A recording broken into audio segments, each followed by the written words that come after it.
Olá pessoal, tudo bem? Aqui é a Anneli Soares e este aqui é um diário de leitura para vocês me acompanharem, na minha releitura do livro Sentimento do Mundo, do Carlos Drummond de Andrade, que está aqui, nesta reunião em que eu vou ler. E eu espero que vocês gostem, que vocês apreciem este vídeo. Hoje, dia 20 de outubro, são mais ou menos 11 da manhã, então eu me sentei aqui para poder reler este livro. E antes de fato começar a reler, O Sentimento do Mundo, eu queria mostrar uma coisa para vocês. Na semana passada, eu li um capítulo deste livro aqui, que é Carlos Drummond de Andrade, por Francisco Ascar, desta coleção Folha Explica, Eles têm outros livros publicados nessa coleção, mas eu tenho só esse aqui do Carlos Drummond. Aí, na verdade, na semana passada eu li a introdução, deste livro. Também li um capítulo em que ele fala sobre alguma poesia, que é o primeiro livro de poesia, do Carlos Drummond de Andrade, que foi publicado em 1930. E aí sim eu entrei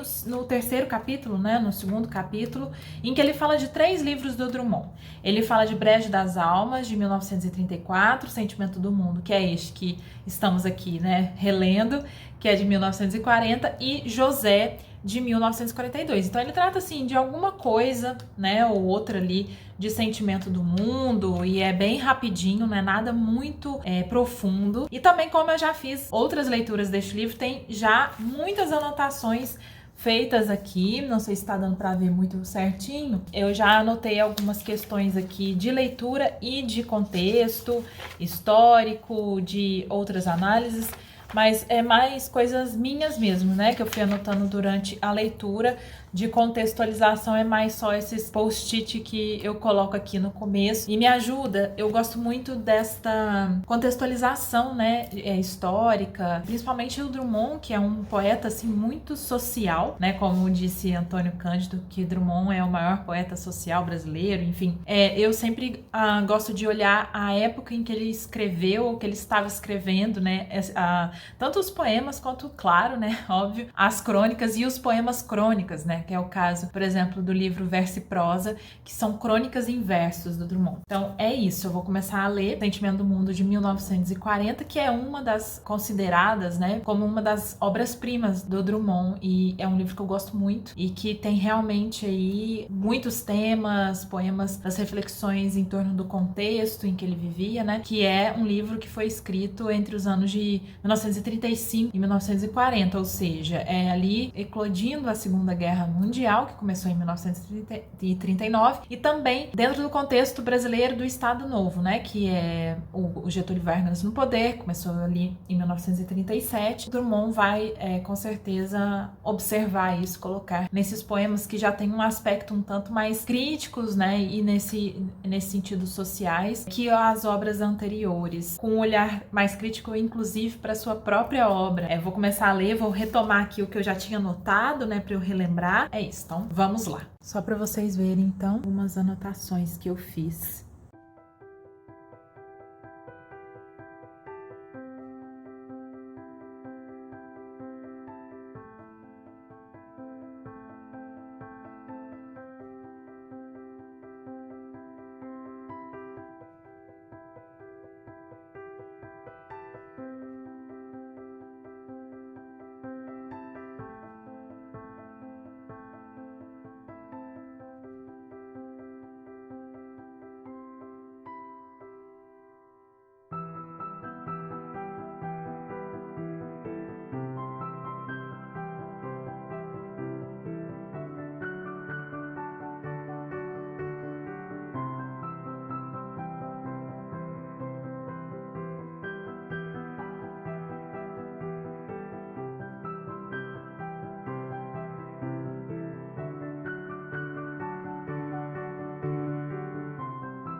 Sentimento do Mundo é um dos poemas mais famosos do Drummond, né? Consagrado e também não sem motivos, claro, né, gente? Então aqui eu só quero mostrar para vocês algumas questões que vão estar aqui e que estarão, assim, na obra Sentimento do Mundo como um todo, né? Tenho duas mãos e o sentimento do mundo. Então aqui ele mostra apenas, né, que é uma... Vou pegar o lápis para ficar mais fácil. Apenas...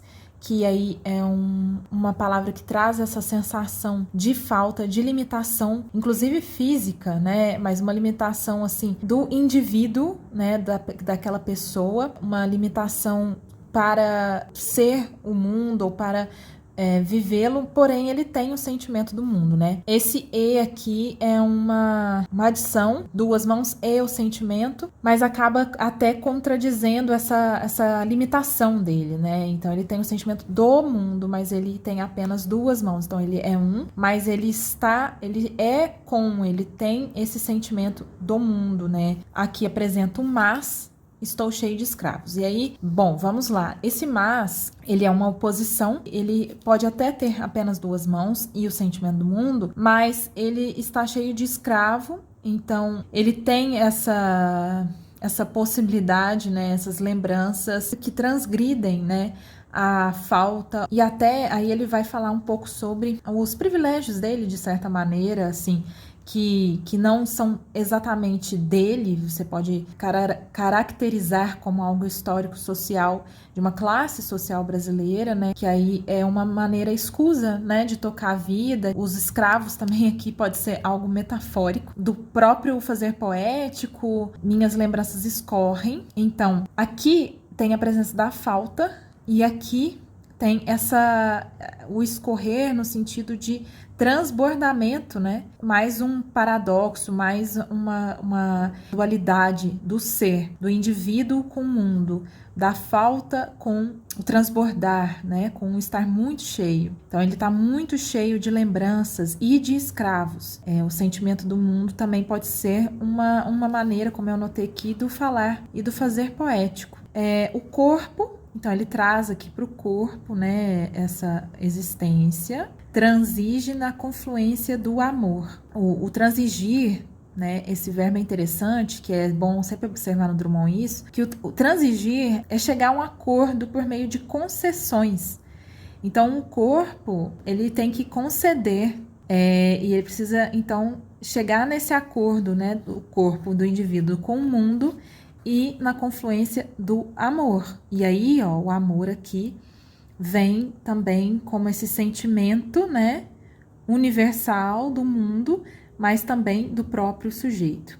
Então, essa primeira estrofe a gente já vê aí um pouco do que será toda essa obra do Drummond. Essa sensação pulsante de ser indivíduo e estar e ser também do mundo, estar vazio e cheio ao mesmo tempo, e amar, porém, doer. Então, ele fala aqui na segunda estrofe: quando me levantar, o céu estará morto e saqueado.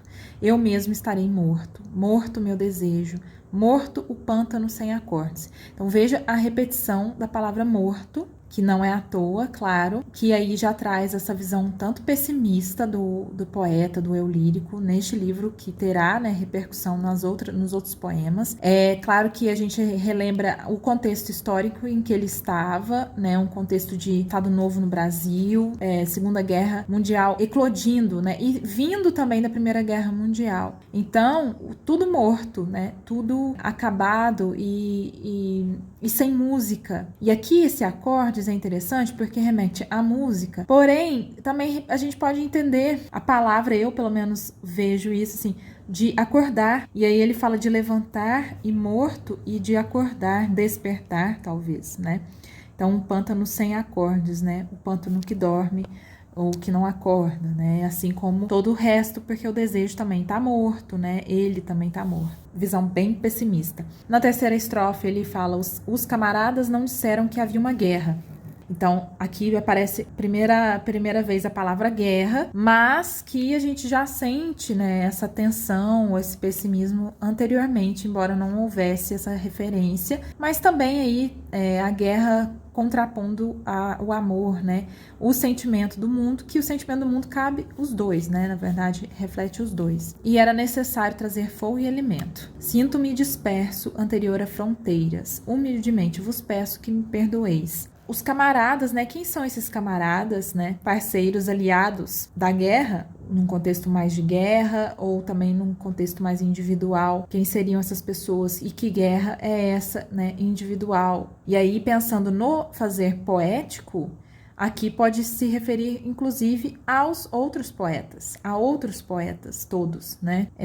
E a guerra no sentido desse escrever, né? Que é necessário trazer fogo e alimento. Então, vocês vão vendo que tem possibilidade de, sei lá, eu pelo menos vou pensando em algumas possibilidades de interpretação que são interessantes, tanto individuais quanto coletivas, metafóricas e literais. Então, assim, você vai fazendo a sua interpretação, né? Claro, essa é a beleza da poesia. Sinto-me disperso, e aqui é uma palavra interessante, está disperso no corpo, ou ele está desatento, e aí no sentido de desatento, do fazer poético, ele pode, por exemplo, estar aqui criticando a sua própria obra, o seu próprio papel como poeta, como artista, por não refletir o sentimento do mundo, ele está se sentindo disperso anterior a fronteiras. Então, interessante o fronteiras também, né? Porque daí pode pensar em países na questão da guerra, né? O que estava acontecendo, mas também fronteira do próprio corpo, né?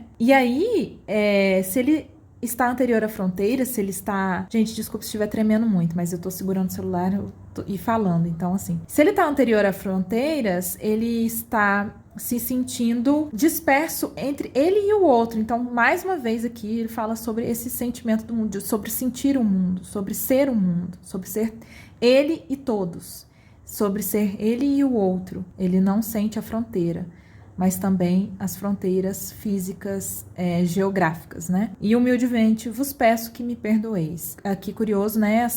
Que remetem até um vocabulário um tanto religioso, né? Um pouco cristão, né? Pelo menos para mim me remete muito. Então ele pede perdão por estar disperso, por estar anterior a fronteiras e, portanto, né? Ele pede perdão pro leitor dele, pelo trabalho dele, aí, né, entendendo a crítica à obra, e ele não sabia que havia uma guerra. Então, ele pede perdão por não saber e por não trazer fogo e alimento. Então, aí, ele pedindo perdão por ser poeta, talvez, e não um soldado, quem sabe. Continuando aqui, essa estrofe diz: quando os corpos passarem, eu ficarei sozinho, desfiando a recordação do cineiro, da viúva e do microscopista. Curioso, né? Esse aqui é aquele que olha assim microscopicamente, né? Muito de perto, que habitavam a barraca e não foram encontrados ao amanhecer. Vamos lá, corpos, né? Aí aqui novamente aparece essa palavra, o corpo, no plural. E que corpos são esses que ele fala, né? Os corpos vindos da guerra, os corpos que estão na guerra e que vão morrer, os corpos físicos e metafísicos, né? Quem são esses corpos? Os sentimentos que os corpos carregam. Então, quando os corpos passarem e tudo estiver morto, né, porque está tudo morto, ele ficará sozinho, desfiando a recordação, porque ele está cheio de lembranças, né? E recordações da guerra, recordações do mundo, da sua própria história, né, dessa memória histórica do mundo, e aí do fazer poético é o papel do poeta, ou é o poeta pensando na própria escrita como um fazer histórico, né, um registro histórico. Pode ser referência aos desaparecidos nas batalhas, os corpos que nem são encontrados, muito menos vistos, talvez, né, que são ignorados ao amanhecer. E aí o amanhecer, né, que é essa luz, essa vinda da esperança, talvez, né, esse despertar do mundo, um mundo que acorda finalmente, depois que os corpos passarem, né? Um despertar das pessoas, do coletivo e do eu também, porque ele estava disperso, né? Então ele vai amanhecer, ele vai despertar, ele vai acordar, e ele vai amanhecer mais noite que a noite. Esse amanhecer do mundo, mais noite que a noite. Essa contraposição da noite e do dia, esse despertar do mundo e de si, porém dentro de um contexto, né, escuro, obscuro, disperso. É isso, assim, esse tom pessimista, né, do eu que olha para o mundo e para si e sente essa dor, né, esse sentimento. Então é isso. Esse aqui é o primeiro poema.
Gente, esse aqui é um poema longuíssimo, não tenho a pretensão de lê-lo assim por completo e ir fazendo como eu fiz com o Sentimento do Mundo, mas eu achei importante mostrar aqui para vocês, porque este poema aqui, que na verdade é um texto discursivo, né, em prosa, mas com um tom poético, poema aí um tanto diferente que a gente encontra nesse livro, ele vai trazer essa visão social à esquerda, uma visão que observa, né, a questão das classes sociais, econômicas do país, e também muito inserido, né, nesse contexto, né, da industrialização do país, né, então ele traz essa figura que é o operário, uma figura muito utilizada e muito vista, né, principalmente nessa era Vargas, é bastante importante, o operário que vai ser, né, uma oposição, uma outra classe ao próprio eu lírico, ao próprio poeta, né, e por isso aqui ele fala que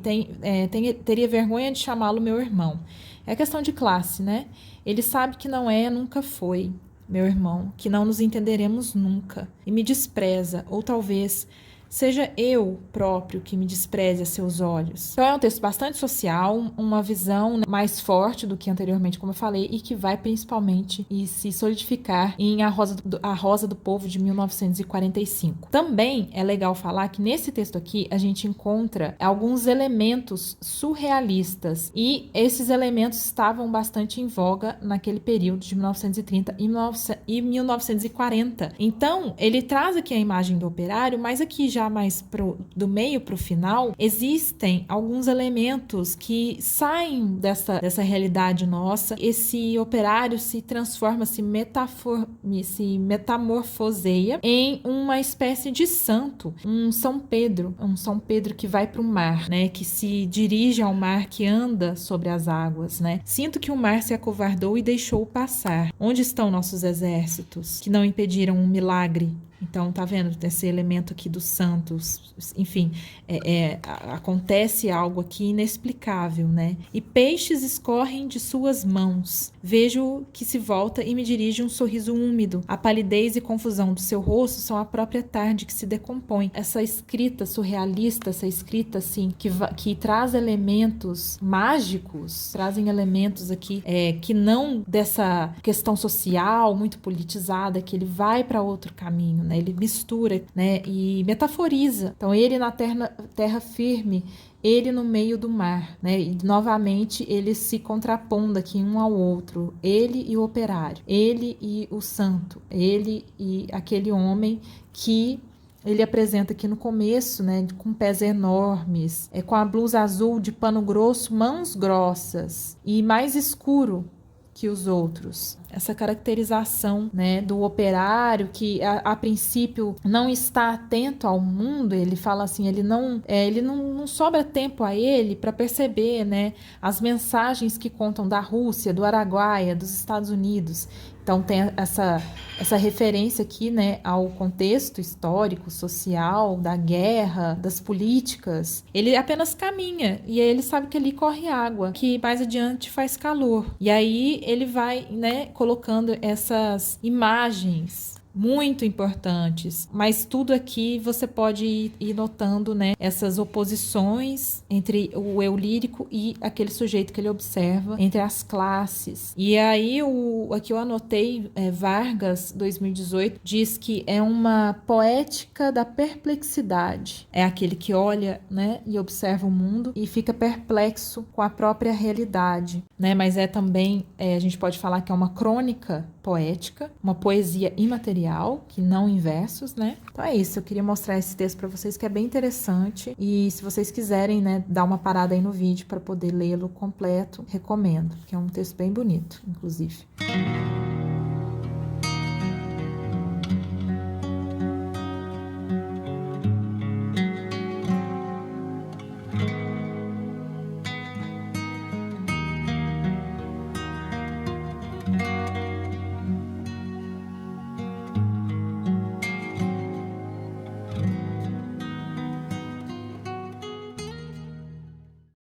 Bom, então vocês estão vendo aí que eu tô lendo e só para mostrar um pouquinho para vocês como eu leio, né, de fato, assim, como é uma releitura, né, já tem bastante coisa anotada, acaba que às vezes, não sempre, depende muito do poema, depende muito do dia que eu tô lendo, mas às vezes até acontece mais fluidamente, né, a leitura, porque já explorei um pouco dela, mas não se enganem. Porque toda vez que eu leio Drummond, eu paro, leio de novo e eu tento entender e eu tento explorar e acabo vendo outras coisas que eu não tinha visto antes, às vezes até não concordando ou, sei lá, não enxergando aquilo que eu vi antes e vendo outras coisas. Assim, a poesia é o que ela nos toca, nos causa naquele momento, até pelo nosso próprio contexto, né? Isso é muito interessante. Isso é a beleza da poesia. Mas, enfim, o que eu faço, como vocês estão vendo, eu estou sempre aqui com um lápis à mão, porque eu gosto de ir circulando palavras, principalmente, né, substantivos e alguns adjetivos que eu acho muito interessante, a adjetivação que o Drummond faz das coisas.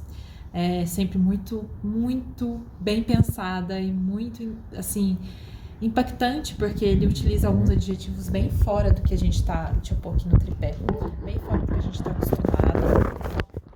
E também gosto de circular, né, os substantivos, como eu falei, porque eles dizem bastante do que o poema está dizendo, né, óbvio. E também é mais fácil a gente entender as imagens que o poeta está construindo diante dos nossos olhos. E aí eu começo a pensar, né, nas metáforas, nos contextos e ironias também. Ironia é um recurso que o Drummond utiliza muito. Ele tem esse humor, esse olhar muito irônico e um humor muito ácido para a ironia. Quando eu circulo, quando eu grifo um verso ou uma palavra, eu consigo enxergar melhor. É o meu modo, né? É o meu modo de ler, não é porque é melhor, nem nada do tipo. Então aqui vou mostrar para vocês um exemplo muito rápido do que eu fiz nesse poema que eu tava lendo nesse momento. Então aqui só para vocês verem, né, que eu li esse, não tinha quase nada sublinhado nem escrito nesse poema. E agora eu fiz esses círculos aqui nas palavras que vocês veem. Então, noite, morna, morta. Aí tem uma espécie de espelho, né? Uma musicalidade. Então, o choro, a luz,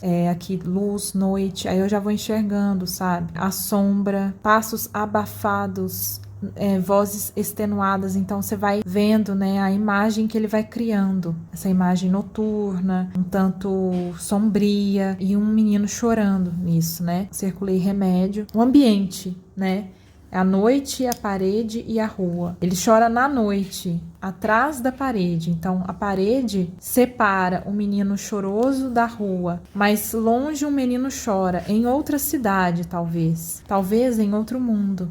E ele acompanha, né, esse choro, e um choro que se estende, ele vai se estendendo. Ele sai da parede, vai para a cidade, para outra cidade, para o mundo. E aí ele vejo a mão.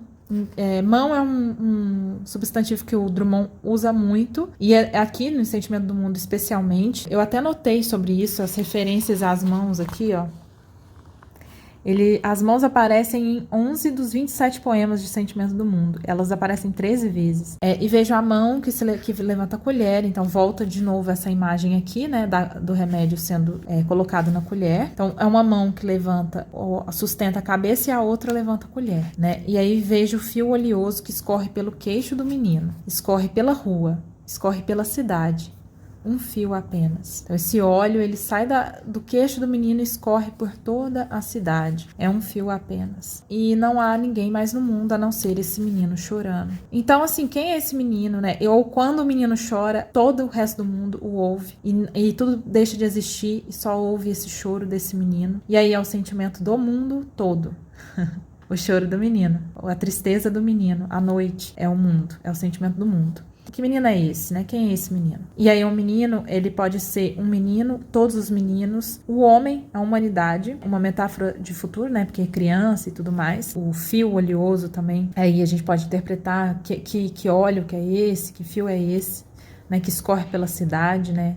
Essa sujeira, o petróleo, ou a urbanização, o carro, a modernização, enfim, é isso. Só para vocês verem que eu fui circulando, e isso me ajuda bastante a ir interpretando, assim, sabe? E sentindo o poema, especialmente sentir, né, gente? Porque poesia é pra gente sentir. Entender é em segundo plano.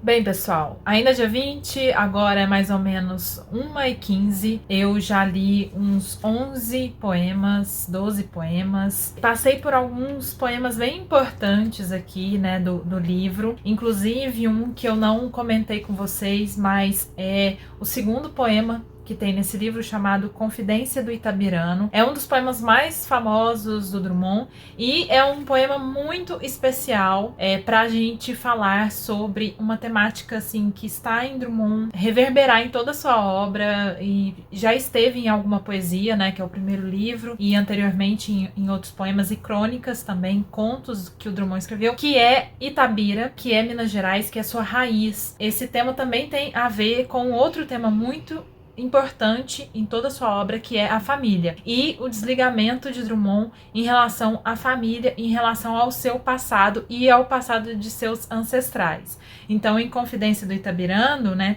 ele vai falar exatamente sobre esta característica de ser itabirano e do que isso significa, né, e do que ele carrega em si e do que não o deixa, ainda que afastado, distanciado. Esse homem afastado da sua raiz, né, afastado de Itabira, afastado de sua família e dos afazeres, inclusive, né, que são relacionados ao seu passado e à sua família, né, muito ligado à questão rural, de fazendas e do café e do gado e tudo mais, né, que tem a ver com seus ancestrais, gerações bem acima, gerações muito anteriores ao Drummond, que a família dele é bem antiga lá na região.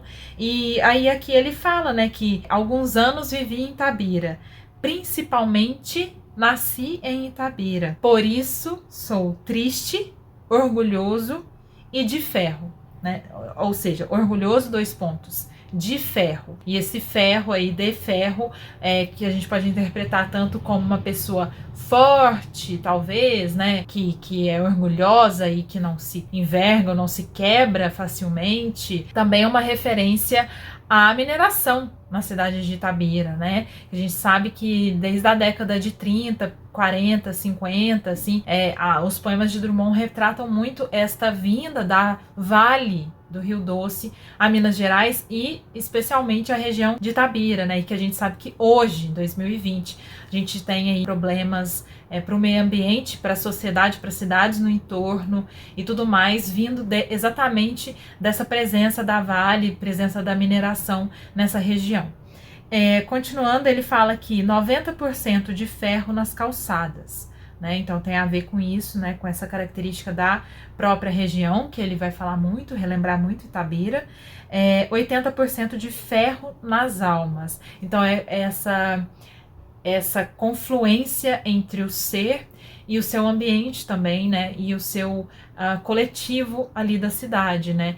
Dessa raiz que faz parte da própria alma da pessoa, né? Esse ser mineiro, aquilo que caracteriza Drummond como mineiro, como itabirano e como pessoa, né, por sua família e também pela sua cidade, pelas suas raízes. E esse alinhamento do que na vida é porosidade e comunicação. Esse alinhamento, né, e no poema anterior ele fala do ser disperso, né, e de certa maneira que é uma crítica social, né, e individual, mas uma crítica social de alinhamento àquilo que está ao seu redor. Então essa porosidade também é muito contrária, né, faz essa oposição ao ferro, né, ao ser de ferro. Então o poroso e o ferro tem esse alinhamento à porosidade, né, da vida, essa confusão e essa entrada do outro, né, em nós, né, que a gente é poroso, né, que absorve a vida, que absorve o outro. E comunicação, então, se é alheio à comunicação, significa que é silencioso, de certa maneira, assim, não só silencioso, como também aquilo que não escuta. Então, continuando, ele fala: a vontade de amar que me paralisa o trabalho vem de Itabira, de suas noites brancas, sem mulheres e sem horizontes. Que trabalho é esse, né? O da poesia. Mas aí ele tem vontade de amar. Ele não ama, então é uma vontade, então é uma falta. E essa falta, né, esse buraco que vem de Itabira também um grande tema assim muito subjetivo para mim, eu vejo no Drummond, que também é muito relacionado à própria família, né, principalmente a relação dele com o pai, né, que é uma grande também temática ou subtemática na obra do Drummond, que reverbera, que pulsa demais, né? Essa relação de falta, ou essa relação muito silenciosa, essa relação que não se comunica, essa relação que existe essa frieza, né? Então tem a falta. E aí por isso a vontade de amar, né? A vontade de, talvez, de colocar para fora e de receber, né? De ter essa troca, porque o amor, né, é isso, é uma troca, que não existe porque ele é de Itabira e porque ele é né, dessa família de que ele é. São noites brancas, sem mulheres e sem horizontes. Então vejam que é tudo falta. Então não tem mulher, não tem horizonte. E horizonte daí de futuro, ali não há futuro, ou não tem essa perspectiva de futuro. Aí continuando. E o hábito de sofrer que tanto me diverte é doce herança itabirana. Então veja que curioso, né? Que instigante. Então novamente ele muda. Ele põe um oposto do significado naquele significante, né? Porque a gente fala em sofrer, a gente espera que seja algo que não divirta uma pessoa. Então, uma característica daquele lugar, daquelas pessoas, né? É doce, então o doce aí, né? E o sofrer juntos. E aí, continuando. De Itabira trouxe prendas diversas que ora te ofereço. Esta pedra de ferro. Pedra, que é um elemento muito importante, muito presente na obra do Drummond, desde o poema, que é No Meio do Caminho, né, que vocês sabem, que é de alguma poesia, e novamente de ferro. Então, de novo, né, a presença do ferro e essa questão da mineração em Minas, futuro aço do Brasil. Este São Benedito do velho santeiro Alfredo Duval, esse elemento religioso, católico, né, que ele traz, da cultura ali, né, mineira e de Itabira. Este couro de anta estendido no sofá da sala de visitas, um elemento rural que daí ele traz para a sala de visitas, então ele traz para o ambiente urbano dele e para o presente dele, que vem do passado do ambiente rural, então são oposições também. Este orgulho, esta cabeça baixa. Então, o orgulho e a cabeça baixa, né, esse jeito de ser, essa característica do sujeito, que é orgulhoso, é tímido, talvez é muito melancólico também, né, em relação à cabeça baixa, talvez assim, né, essa tristeza. E aí ele termina: tive ouro, tive gado, tive fazendas. Hoje sou funcionário público. Itabira é apenas uma fotografia na parede, mas como dói. Eu acho linda, né? Eu acho linda essa estrofe. Então, assim, tive ouro, tive gado, tive fazendas, tem muita relação, e hoje sou funcionário público, tem muita relação com a própria história da família do Drummond. Como eu falei, muitas gerações anteriores dele eram todas de fazendeiros, né? Seja de fazendeiros ligados à mineração ou mesmo à criação de gado e plantação de café. E eles então tiveram, né, todas essas riquezas, foram desde sempre senhores ali, fazendeiros de terra. Então, se ele fala que ele teve, ele não tem mais. Né? Se ele tive, ele não tem mais, está no passado. É porque a família teve. Mas principalmente dele, por quê? Porque hoje ele é funcionário público. Então ele é esse gauche que sai de seu berço, que sai da fazenda, que sai da vida rural, que sai de Minas, vai para a metrópole, vai para a capital, né, na época do país, que é o Rio de Janeiro, e será funcionário público. Então ele quebra aquela corrente de fazendeiros da família.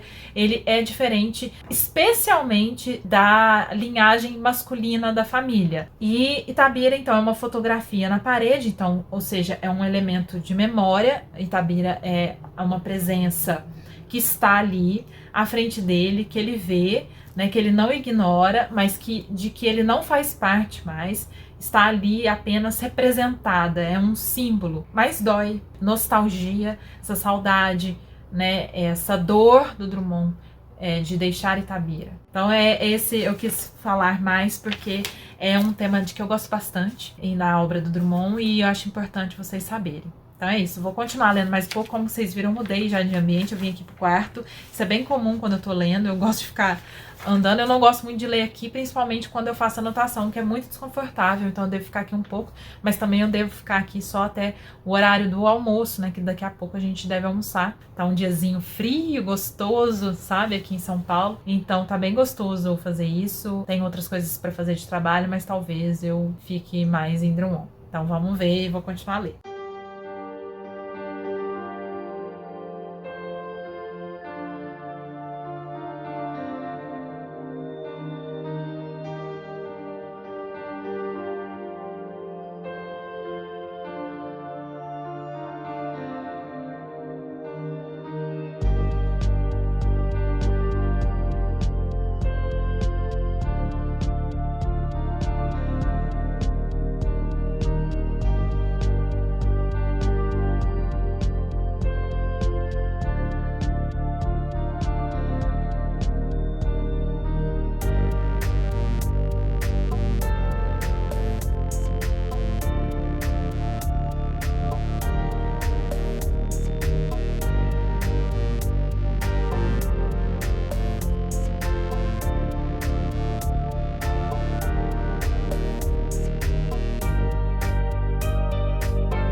Agora um lanchinho da tarde, rapidinho aqui, e estou avançando, gente. Já tô poemas finais Na verdade, os últimos 6 poemas aí. Vamos ver, né? São 5 horas agora. Vamos ver se eu consigo terminar o livro hoje. E aí a gente finaliza esse diário de um dia. Bem, pessoal, 20 para 6 da tarde agora e terminei de ler o livro, consegui. E assim, eu tô fazendo as últimas anotações e voltando a alguns poemas para buscar algumas informações. Por exemplo, eu acabei de fazer um post-it que tá escrito aqui, né? Eu menor do que o mundo. Uma espécie de lugar do eu nesta obra de Drummond.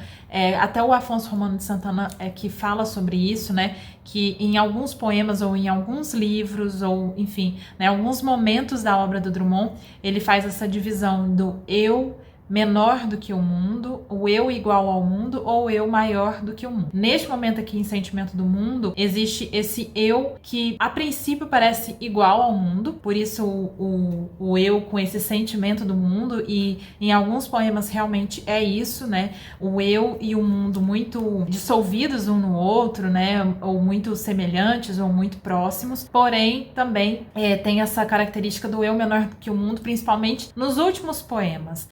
Alguns adjetivos que são relacionados ao mundo em vários poemas. O mundo é grande, é enorme, é parado, é caduco, é antigo, é escuro, né, ou sombrio, é sempre com essa característica assim, em ruínas, velho, triste, morto e fascista.